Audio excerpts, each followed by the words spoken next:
Hello guys, welcome to Sheru ఐడియాస్కి. తెలంగాణ రాష్ట్ర వ్యాప్తంగా మనకైతే మహాలక్ష్మి పథకం అయితే రద్దు చేయబోతున్నారు. ఎవరికి ఎందుకు అనే దానిపై వీడియో క్లారిటీ చెప్తే వరకు చూడండి ఫేస్ మీరుగా మంచిగా ఫస్ట్ టైం వచ్చి సబ్స్క్రైబ్ చేసుకోండి. ప్రతి ఒక్క లైక్స్ కానీ షేర్ చేయండి. అంటే టాపిక్ తెలిపోతాం. ప్రతి నెల ప్రతి మహిళకి అయితే 2,500 డబ్బులు అయితే ఇస్తామనేసి కాంగ్రెస్ అయితే ఎలక్షన్స్ టైంలో హామీ అయితే ఇచ్చింది.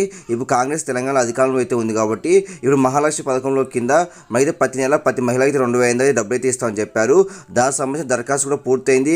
అర్హుల జాబితా కూడా విడుదల చేశారు. కానీ ఇప్పుడు మనకైతే మళ్ళీ రద్దు చేయబోతున్నారు, అంటే పోస్ట్ పోన్ చేయబోతున్నారు. ఎందుకంటే రాష్ట్ర వ్యాప్తంగా ఎలక్షన్స్ అయితే ఉన్నాయి కాబట్టి ఈ నేపథ్యం మనకైతే పథకాలు అయితే అమలు చేయకూడదు. ఎలక్షన్స్ కోడ్ అయితే ఉంది కాబట్టి ఈ నేపథ్యం మనకైతే ఈ పథకాలు అయితే రద్దు అయితే చేయబోతున్నారు కొన్ని రోజుల పాటు. కాబట్టి చాలా మంది అడుగుతూ ఉన్నారు పథకాలు వస్తాయా రావా అనేసి. కొన్ని రోజులు అయితే ఈ పథకాలు మొత్తం అయితే రద్దు కాబోతున్నాయి. మళ్ళీ మీరు దరఖాస్తు చేసుకోవాల్సిన అవసరం అయితే లేదు. ముందుగా దరఖాస్తు చేసుకున్న వాళ్ళకి ఎటువంటి ప్రాబ్లం అయితే ఉండదు. ఒకవేళ ఎవరికైనా దరఖాస్తు చేసుకున్నా రాకపోతే వాళ్ళైతే దరఖాస్తు చేసుకోండి కలెక్టర్ ఆఫీస్కి వెళ్ళి. దరఖాస్తు చేసుకునే వాళ్ళ అవసరం అయితే లేదు. వాళ్ళకైతే డబ్బులు అయితే విడుదల చేస్తారు. ప్రస్తుతానికి అయితే కొన్ని రోజులు అయితే పోస్ట్ పోన్ చేశారు. ఎందుకంటే రాష్ట్రంలో ఎలక్షన్స్ అయితే ఉన్నాయి కాబట్టి ఈ మహాలక్ష్మి పథకం ప్రతి నెల 2,500 ఇస్తా అని చెప్పారు కాబట్టి అది పోస్ట్ పోన్ చేశారు. ఇంకే అప్డేట్స్ ఖచ్చితంగా పోస్ట్ చేస్తాను. ప్రతి ఒక్క లైక్స్ షేర్ చేయండి. ప్రతి ఒక్క సబ్స్క్రైబ్ చేసుకోండి. Thank you for watching. Thank you.